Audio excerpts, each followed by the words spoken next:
passer chaque minute de chaque heure et chaque heure de chaque jour avec une chose en tête qui vous empêche même de dormir la nuit.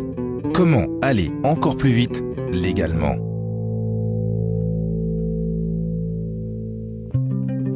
Cannondale a dédié une équipe de 8 ingénieurs qui ont travaillé pendant plus de 24 mois avec l'équipe de cross-country numéro 1 au classement mondial UCI pour apporter une réponse à la question suivante. Combien d'articulations sont nécessaires pour réaliser le vélo suspendu le plus léger du monde?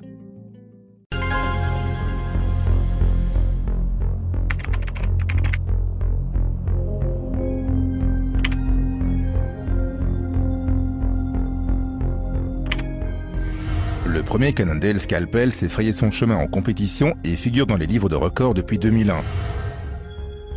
Le Scalpel a remporté plus de victoires que n'importe quel autre vélo XC tout suspendu au monde et il s'est encore perfectionné.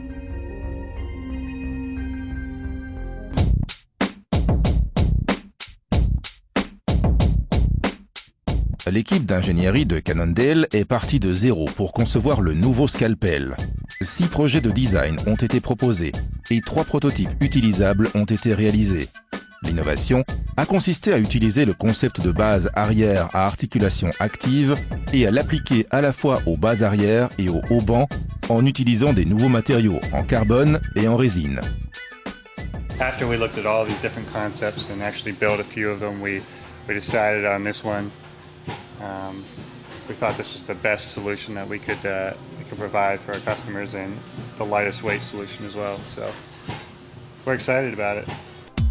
L'étape suivante du processus de création a consisté à confier les prototypes aux coureurs de l'équipe de Coupe du Monde XC Cannondale Vredestein afin de recueillir leurs réactions. Frédéric Kessiakoff et Roel Polissen se sont rendus au siège mondial de Cannondale à Bethel, Connecticut, USA, pour faire des essais avec nos ingénieurs et proposer leurs suggestions. Last winter, me and Roel, we went over to the States and we tried the first prototype. We were able to ride it and immediately we had some feedback on some changes that we wanted to do.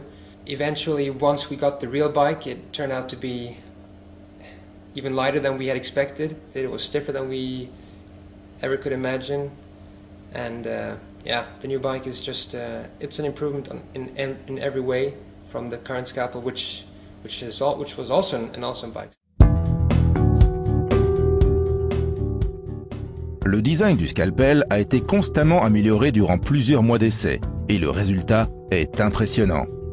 Gain en légèreté de 10% par rapport au modèle actuel du Scalpel grâce à l'utilisation de composants Cannondale de technologie SI tels que le nouveau pédalier Hologram SL au standard BB30, l'ensemble potence pivot de fourche monopièce, la fourche Headshock Lefty Carbon SI SL DLR2 associée au moyeu Lefty SL.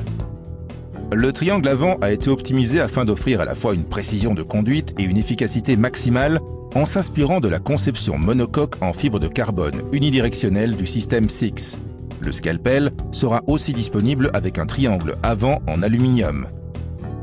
La rigidité a été améliorée de 15% en agissant sur la forme des tubes, ce qui a permis d'obtenir une tenue de route exceptionnelle, des performances supérieures lors des montées en danseuse et un transfert de puissance explosif.